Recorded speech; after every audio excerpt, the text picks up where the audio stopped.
দেখতে দেখতে আমাদের আইসিটি বিষয়ের মূল অঙ্কের শেষ পর্যায়ে। আজকের টপিক বাইনারি অ্যাডার। বলতে পারো বাইনারি অ্যাডার মানে কি?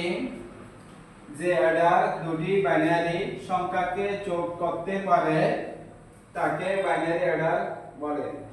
আর তার দুই প্রকার কি কি? Parallel binary Eder, serial binary Eder. Parallel binary Eder, parallel মানে হলো সমান্তরাল। আর প্যারালাল বাইনারি অ্যাডার তৈরি করতে দুটি অ্যাডার প্রয়োজন। সেই দুটি অ্যাডার কি? হাফ অ্যাডার এবং ফুল অ্যাডারের সহযোগিতা সমন্বয়ে অ্যাডার। বাইনারি বিট মনে করতে হবে একটি n সংখ্যা। তো আমরা জানি একটা হচ্ছে ফুল অ্যাডার, একটা হচ্ছে হাফ অ্যাডার। ফুল অ্যাডার হচ্ছে কি n - 1, যেটা n এর মান 4টি হতে পারে, 2টি হতে পারে, 3টি হতে পারে। আর হাফ অ্যাডার কি একটি।